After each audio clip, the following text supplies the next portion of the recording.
Wrestling's past and present. I'm Tim Kurt. I'm Roland Fulis. And I'm Mongo.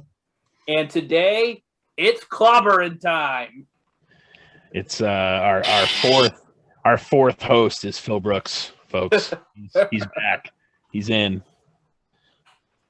Wow. I don't even know what to say. Like, I know we were talking off air, but it's insane. It is absolutely insane that 7 years later, we're seeing CM Punk in a fucking wrestling ring. Like, we are seeing the cult of personality, which almost messed up with you, Roland. But I mean,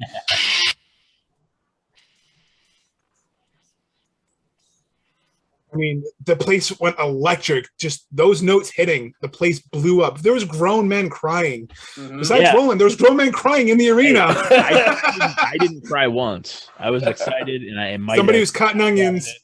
Yeah, right. Yeah.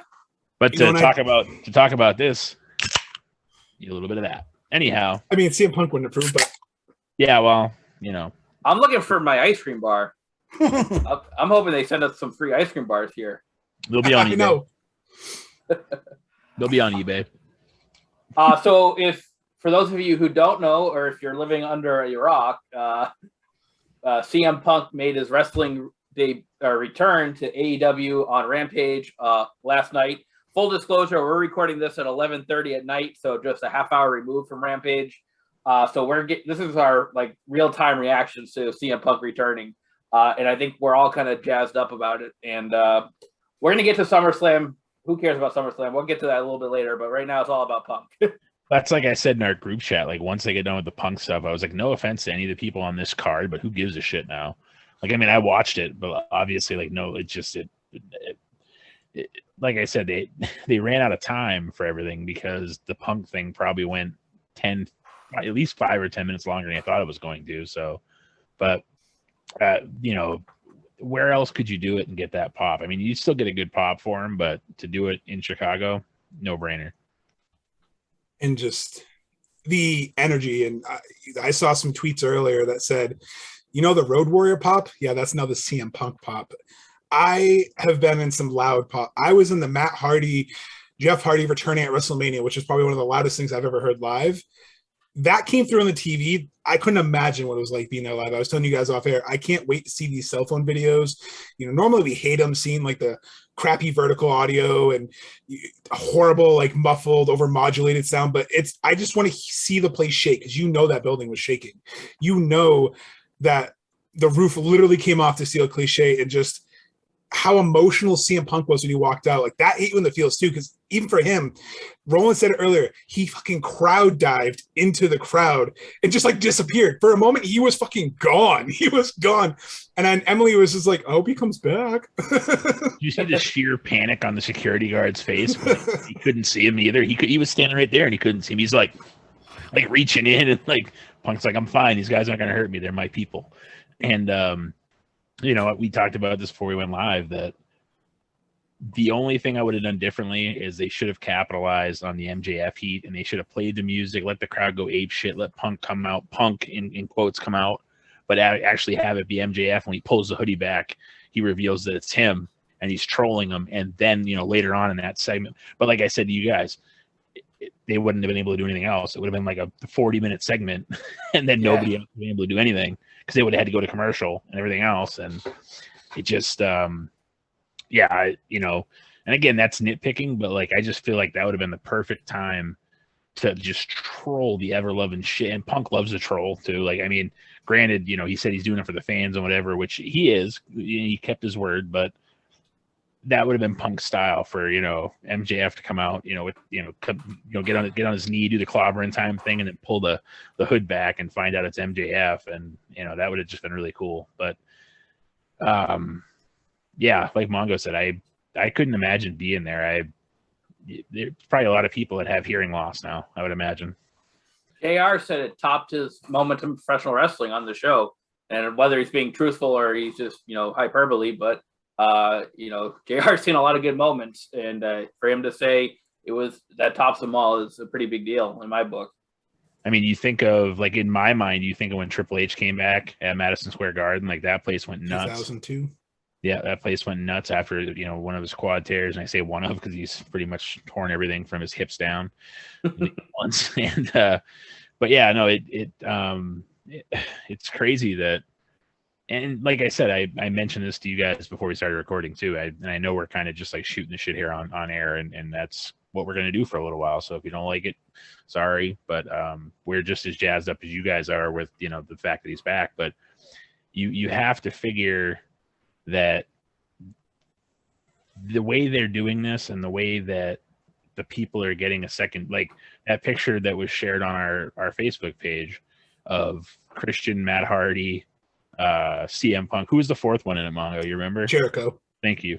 Like they're all there now, and it's not like they're super old, but like the people that deserve a second or like one final run per se are all there getting it, and they wouldn't get it in WWE. They'd be the guy that Orton kicks in the head, and that would be their last run. I mean, that's why Mark Henry and the Big Show are there. So it's cool to see AEW giving these guys a shot, and I mean, especially in Punk's case, like Mongo said before we went on the air, you just wonder, he's been away for 7 years, and you almost just thought he was done with it. You just thought it was in his rearview mirror, and it was one of those things that you may never see him again. I'm going to be transparent, and Roland, because Roland could call me out on this anyway. A couple of years ago, I was like, I'm done with him because I was bitter. I was very butthurt when he left because I didn't really know the whole reason, because I was like, I don't care. And that was very selfish of me, but I have the balls to admit it. I was pissed off, but not at him, the person, him leaving, just because it was almost like what could have been. He left at the height of popularity. It's crazy to think that January, the Royal Rumble 2014, my kiddo was born, and now 7 years later, he's back in the ring, and that was his last match. And so I was, bitter. And Roland, brought me light side. He's, kind of explained what happened, and he said it all in the promo. He had like a maybe 20-minute promo with his entrance. He hit the nail on the head without hitting the nail on the obvious head perfectly. From mentioning that in 2005 he left Ring of Honor, he left professional wrestling, to now he's back in professional wrestling. And to me, that was a big, slap in the face. It's not sports entertainment. It's not WWE, and it's not that he was diminishing his run in WWE. He was just saying his love of pro wrestling, the fans love it, because that's what AEW is. It's attracting the fans of pro wrestling. So, we make crap on WWE, but it's because we're a fan of wrestling. We don't mind sports entertainment, but we're a fan of wrestling. We want to see stories told in the ring. And that's one of the best storytellers you have, hands down. They just, the New York Post is running the fact that CM Punk is there. Like, major media outlets are picking this up. So whatever headlines WB, not to go too far ahead, is going to make this weekend, it's going to pale in comparison to CM Punk showing up after 7 years to 20,000 screaming fans where the Chicago Bulls played, and just everyone's going to be riding high until next week. Everyone's going to keep tuning in. So they just did their homework. They just gathered those fans who maybe have lied dormant for 7 years, who were like, maybe I should tune into the AEW and see what CM Punk's up to now. Yeah, way to good planning on their part to do it right before SummerSlam, right after the go home show for SummerSlam for WWE too. Like the minute SmackDown went off the air, you're leading in with CM Punk. So it's smart on them. Go out of your way to try to find the segment online, the clips on Facebook. I'm sure it's gonna be on YouTube somewhere. Just a couple things that I just want to touch on about the whole segment. I texted you guys this. I'm so happy they got the music, the Cult of Personality. They got the rights to it. I mean, that just made everything. That song defined CM Punk. Like, it's perfect. And I was gonna mention what Mongo said about leaving Ring of Honor in August of 2005 and leaving pro wrestling, and now he's back. I thought that was a really poignant statement on his part, and a shot at WWE, but it's a shot without being a shot, I guess. It's the best way to put it. Yeah. Well, and it's the truth, though. Like, that's the thing. Anything that he said, he wasn't lying about. He was being very truthful and honest, and that's what pro wrestling is. It's not trying to entertain you with stuff is bullshit. Yeah, absolutely. And the last thing I just want to say too is the setup with him and Darby at All Out. I mean, that is going to be a hell of a match. Just the storytelling alone is going to be awesome, and I think that's that's worth the pay-per-view price. I mean, if you're on the fence about buying All Out, I think that should put you over the edge on the tipping point of buying it, because that's just going to be awesome. And I'm interested to see if how they build it up. The next couple of episodes, Dynamite, Rampage, leading into All Out. Because that's gonna be an interesting feud. So yeah, just a hell of a segment. And programming note, BR Live is no longer carrying it. They merged into just the Bleacher Report app. So make sure you are downloading the Bleacher Report app. If you already had a Bleacher Report account, make sure it's the same email as BR Live because they'll merge everything over. I just got the email today saying all my pay-per-view purchases and everything have merged over. So make sure you have the Bleacher Report app, or you have to order on cable because that's where it's merging to, because Bleacher Report itself kind of shut down their BR Live service and just merged into one platform, which makes sense. That I don't know why they had like 3 different platforms anyway. But I just wanted to let everybody know that because it was kind of a shock getting that email because I didn't really know they were merging. So that's something to be aware of too, just to kind of throw that in there just to while we were talking about it. How cool would it have been if Punk had done the breaking of the fourth wall and looked into the camera and said, "Hey, Colt Cabana, how you doing?" and he's probably there. So like that, I mean, the rumors are they're not on good terms anyways. Hopefully they've mended fences and whatnot and they end up doing that. But like, there's just, like he said in the promo, there's such good young talent there. Like that's the one thing like we've talked about before, and Mongo's brought it up. Everybody craps on them for being, they're taking all the washed up WWE guys. It's like they have like 8 washed up, and I'm using quotes, washed up WWE guys or rejects or whatever you want to call them. The rest of it's all, indie talent that has done, paid their dues and tried to get to this level. So kudos to Tony Khan, to the Bucks, to Cody, to Kenny, all the EVPs, all the people that are involved in some of these kids, are getting chances that they never would have gotten anywhere else because they are quote unquote vanilla midgets.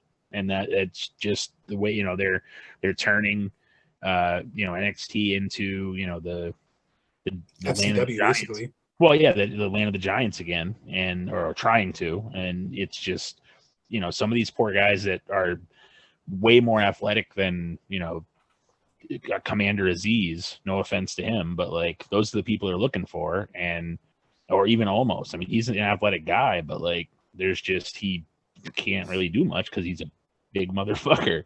But it's just. Kudos to Tony Khan and all those guys for taking a chance on some of these younger indie, and again, I'm using quotes, air quotes, can't see me, but indie talents that got themselves over essentially, and that's what WWE hates too. They look at Ziggler and Zack Ryder, all these people that get themselves over, they get shit on for it, and it's like they're just trying to make themselves a bigger name, to make themselves more money, so they can have a living. Like they're not like WWE makes it seem like it's some bad thing if you get yourself over. It's like, no, if anything, you can capitalize on that. You can make money too, stupid. Like that's the thing. Like if they're getting them, you literally had somebody do the work for you, and now you can make money off them, you moron. Like that's what I never understood when fans are like, somebody's over, well, Zack Ryder, like he gets over and WWE shits on him. It's like Rusev Day. Right, yeah. Like why wouldn't you, capitalize on that and make money? Like it's like Punk said in his pipe bomb. Vince is a millionaire that should be a billionaire, and he's missed so many stupid opportunities. It's just well, it's not my idea, so it's not going to happen. It's like, no, it doesn't need to be your idea. Just like Jericho's mentioning on his podcast, they don't script anything at AEW. They might have bullet points and stuff, and that's it. Like they let the guys go out there do their things, and they don't have writers, and the matches aren't anywhere near as scripted as anything. WWE stuff is like a movie set now, and it's not wrestling, and that's what Punk brought up in his promo too. He's back in wrestling. We make movies, pal. Well, sorry, go ahead. Oh, I was going to say, to that point, if you watched the end of SmackDown yesterday, John Cena fully admitted that he's going to go make a movie. So he's not around for the long haul, and that just proves. But that doesn't mean he can't win. He said it on TV. That means it doesn't mean he can't win, Tim. It does not mean he can't win. No. And then it segues back to what Punk said. I'm here next Wednesday, 4 Sundays a month and some Fridays. He came out, and Roland said off air, and Roland said in the group chat, he's not going to be a part-timer. He's not going to be a Brock Lesnar. he kissed because he wants to come back. And yes, this might be his final run.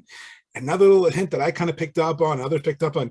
Anyone else notice he said we, and we'll get back to that later? Is the we AJ Lee? Could be.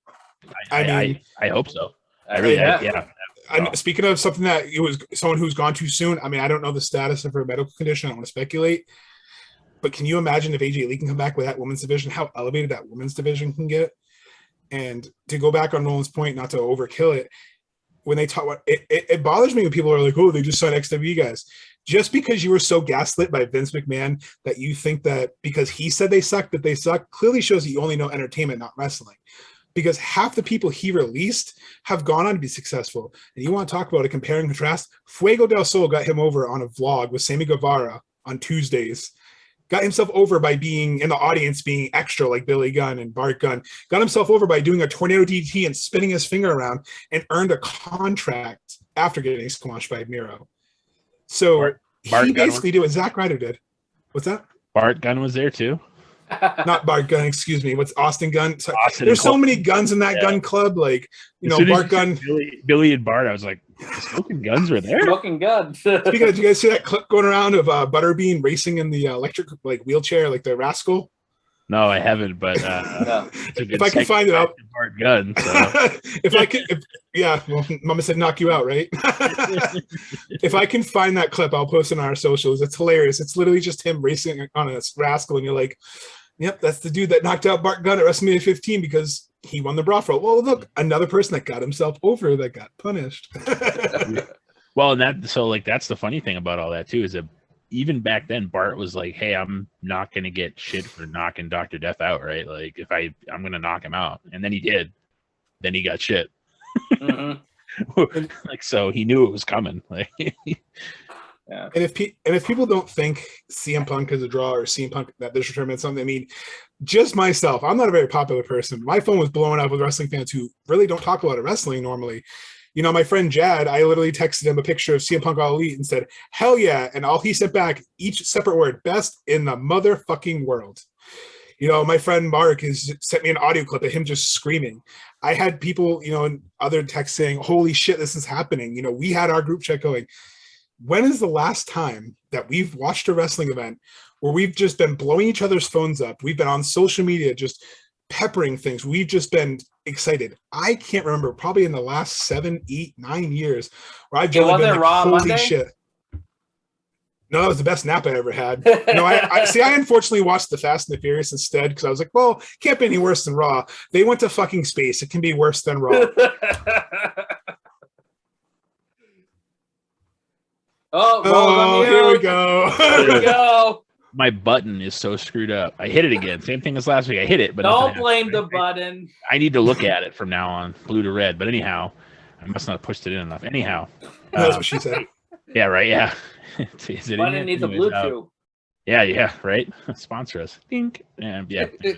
So, like that's the biggest thing to Mongo's point about all this is, in all honesty, the last time something like this happened was when Punk left the last time. Like, people weren't sure what was going to happen, and he left. But again, to Mongo's point, there's so much more excitement over anything AEW does than what WWE does now, and that's the biggest difference. Is that you look forward to the 4 or 5 pay-per-views, depending on how they're going to do it. It looks like about 4-ish, we'll call it roughly, a year that they do, and it's smart. They build. They have a 3-month build. They have a huge blow off. They can afford to charge the $50 or $60 depending on what you get, and it ends up being, they break it down so it's like $15 a month, so you're almost paying what you paid for Peacock. Well, the network before they went to Peacock, now it's cheaper and it sucks even more cock than Peacock can suck. So whatever, it's fine. How much cock can a Peacock suck if a Peacock could suck cock? It's just wait, are we doing a Peacock paradox right now? Because I'm a little. You're a little Peacock perplexed. No, I was just gonna say because I can leave because my head's already spinning. I'll come back in 7 years.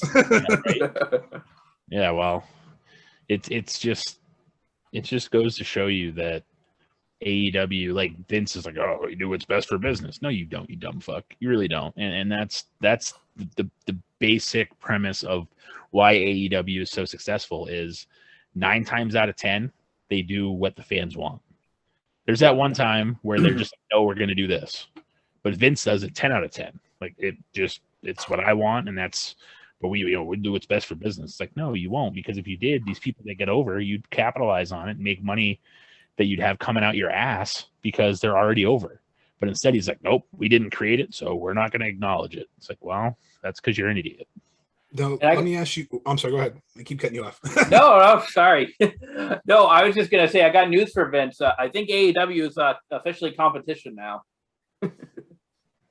Yeah, I was just gonna say there's been 2 episodes of Rampage, so about 2 hours.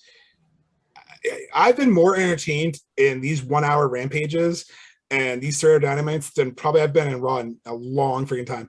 SmackDown is probably the only good show WWE has left, because NXT spent, has been gutted like a fish in the Mississippi River. It just, I don't understand how you have all this talent and you can't create 3 products that you have of 3 different banger shows. Because AEW, another thing that people keep shitting on, they're now using Rampage as another extension. They're doing it the right way. Like Roland said, and Tim said, and we've all said to death, they took their 3rd hour and put it on a different night, and it gets you tuned in. I'm not just saying that because CM Punk showed up to open this one, but last week in Britsburg, and now I want to tune next week because they're going to have a tag team final to determine number 1 contender for the tag team titles. You want to tune in, and they cram so much in an hour. It doesn't feel like they're beating overhead. They put usually 3 matches is what they're promising, and a little bit of Gaga in the middle to kind of extend storylines, but you get at least 3 matches. When has Raw had 3 matches in an hour? Yeah. Well, if they did, we'd fall asleep during it anyways, so it wouldn't matter. Or you've seen them 16 times, and that's the other thing. Everyone keeps. So I'm showing on the camera. Look who commented on DDP, baby. Bang! Yeah. That pop. And he said that pop. Yeah, exactly. And that's the official All Elite. CM Punk is All Elite thing. I mean, people when Diamond Dallas Page recognizes, the pop. And he's been in the business, so I can almost guarantee you he's never experienced anything like that. Like there's people that are fantastic wrestlers that have never experienced that, and a lot of that is because they worked for Vince for so long, and no one gave a fly. Like there's people that were over and whatever, but that organic pop, even though people had the feeling he was coming, that's why, like I said, they should have capitalized on the MJF thing, because then when he really you thought the reaction was loud to begin with. You imagine if MJF came out there, trolled him, and then Punk came out. Like people would. We've all had that blind optimism too. Yeah. We've all had that. I mean, Roland and I talked about this back and forth. We're like, we'll believe it when we see it, because like Roland said, he is a troll. Like Tim said, it's wrestling. Anything can happen. I made a joke video earlier. If it could be Fandango because it's called The First Dance, and I'd be upset because wrestling is known for swerve. We've been so destroyed by Vince Russo and basically anyone named Vince that we're scared. And Bruce Pritchard, I don't recall, like we're just getting all these swerves when we finally get that moment of, holy shit, this is real. I almost, I was staring with disbelief. I've never experienced a moment where like, oh my God, like Malachi Black showing up was, oh my God moment, and everyone keeps saying, oh, they're like TNA, they're like WCW for taking all these signings. Well, you know what? You guys keep talking like that, but you obviously don't understand what TNA and WCW was. And the reason why they failed is the things AEW can learn from to avoid. They're not just using, like a Kevin Nash who's in past this prime to squash someone. They're not using a Hulk Hogan who's past this prime to squash someone. I know there's rumors that Ric Flair may come in, but I don't think they're going to have him wrestle and squash people. What they're doing is they're using the legends like Jericho last week, putting over MJF. They're using, legends and veterans to put over the young guys. They have a good mix. They know what they're doing. They're just butthurt because they're not, in Vince's playground anymore. So you can't get outside your stupid little bubble and be happy for him. As a wrestling fan, I'm happy because if I want to watch Ricochet, I can hope you see him on Raw once a year. But at least if I want to watch CM Punk, I can go to AEW. If I want to watch Daniel Bryan coming up, I can go to AEW. I can watch old Ring of Honor. There's so much wrestling out there, and I'll never understand why fans shit on any other thing other than WWE, because it's like you're just depriving yourself at that point. So joke's on you because you're missing some great wrestling. And if you didn't watch this tonight, or if you don't watch AEW, that's your own damn fault. And don't come crying in 3 years when you say you missed from the beginning. So you mentioned Daniel Bryan. How cool would it be if during the Darby Allin Punk match, if Sting gets involved and Punk has to get a partner, and it ends up being Daniel Bryan. Like I'm just saying, like, there's so much endless possibility. Like, that's the best part about AEW is that, yes, some of it we know ahead of time because the internet is a wonderful thing and it's a blessing and a curse, really, because some of the stuff gets, like, the Malachi Black thing wasn't spoiled. Like, that came out of nowhere. That was awesome. That was, the most organic thing we've seen besides, I mean, not that they're two different things, because clearly everybody was hoping Punk would be there in Chicago tonight or last night or whatever. Again, it's almost Saturday at this point. Yeah. So it's just, you can't, and I know everybody's gonna be like, oh, you're trying to blow smoke up AEW's ass and tell us that, like, it's like, no, we're just giving you an honest fan, someone that doesn't have their head stuck in Vince's and Bruce Pritchard's ass, a perspective of the business as it sits on August 20th, August 21st, whatever you want to call it at this point, 2021.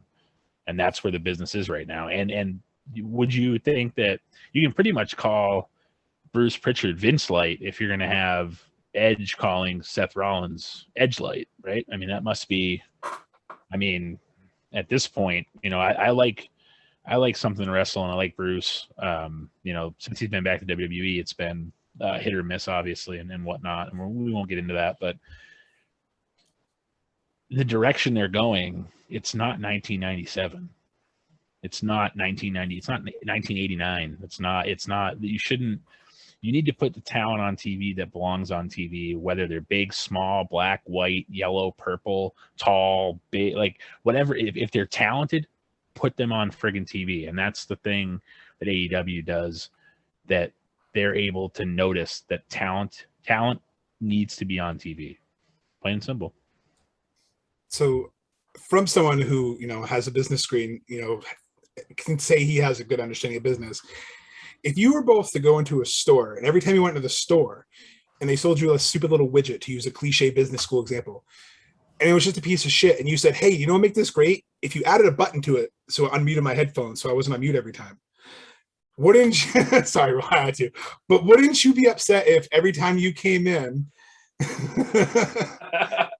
Roland's making faces at me, so it's kind of hard to keep it straight going. But see, sometimes I was saying that I would talk, but I was on mute and I couldn't push the button. see, I can no sell and keep going when I knock my bottle of leave over. See, I can make fun of myself too, which I moved, by the way, and got the microphone secured. And Tim and I are relieved that you moved. Yes. So basically, long diatribe short. If that store kept saying, yeah, we're just going to do it the way we want to, you would stop giving them your business. Any other business in the world, if they didn't listen to the consumer, you're not going to go back. Vince is just, he knows essentially has a monopoly, that he has a media empire. That's what it is. It's a media with all the content. He's selling you a library. He's selling you basically movies. He's not selling you wrestlers, but your assets are your wrestlers. So he just wants to mold them in his image, wants to do whatever. And that's fine. That's how he made his money in the 90s, by, shitting all the promotions and breaking a promise to his dad that he wouldn't steal talent from the promotions. But he did. And he still has that mentality of basically corporate takeover. And I think he just doesn't acknowledge AEW because he's like, well, I beat WCW and TNA was nothing. Yeah, but you know what? This is someone who's a wrestling fan, who has seen what you've done. This is someone who works with people, including other companies like New Japan Impact, who sees what they've done, their mistakes. Because guess what? He's working with Impact, who still has a lot of executives who were in that TNA run. He knows Jeff Jarrett very well. They use those connections. He's building a brand. He knows what he's doing. And like Tim said, it is competition. And it started out as the alternative. And I remember, 9 months ago when I started on the show with you guys, I said that it feels like the Monday Night Wars again. That was just when it was NXT versus AEW. But it's really feeling that again. It's like, now WWE, just get better, because then it'll be that's the best for everyone. When both products are good, when all the products are good, it's a win for us. I don't like that we have to shit on WWE. It's not like I just take joy in shitting on it. I like WWF. I like going back and doing old pay-per-views. It saddens me to see what it's become. And that's why I enjoy AEW, because it keeps that spark alive, so I can still want to enjoy wrestling and want to watch wrestling and not feel like it's a chore. I'm going to fall asleep on the couch on Monday Night Raw. Tim, has it really been 9 months we've had to put up with this guy? I don't know. I can answer that. Yes, it has been, because it was the beginning of December when I had my surgery. But yeah, so it just, we probably should get going on to the SummerSlam predictions here, and we could talk for hours. And again, I apologize to my mother for the longer shows. I know. I was just gonna say Linda is listening, so we want to get going. So, apologize for that, but she knows who CM Punk is. I will give her that. She does know. I mean, I went as CM Punk for Halloween one year. Like, and I'm not talking about when I was a kid. I'm talking about like when my kids were younger. Like So, anyways, going forward, I have a feeling that we're going to be very happy with what comes of Punk making. I think Punk realized it too tonight, that he made the right decision, that it was the right time for the right company. Because if he'd gone back to the E, it would have been just a train wreck. Mm-hmm. So it's just, going forward, I feel like, we're going to have to strap in here. It's definitely going to be the summer of Punk, and it's definitely going to be, hopefully he's there long-term, long enough for, a couple of years, maybe 2 or 3, solid years of him. And then he rides off in the sunset again. And, at that point, if everything finishes up right, I don't care if I ever see him again. Like, if he did that's the biggest thing about Punk, is that the way he left, he made all his fans go, well, what the fuck? Like, there was no he just, and rightfully so, he did what he had to do. But I feel like this is going to be the swan song in a good way. And there's going to be matches we would have never have seen on WWE TV because they're too small, pal.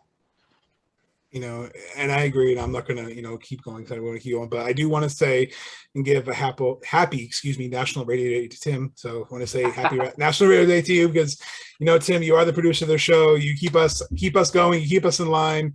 You're great at what you do, and we couldn't do it without you, bud. And obviously, your career is in radio. It always has been. It's always your passion. So happy National Radio, bud. I appreciate that. Thank you very much.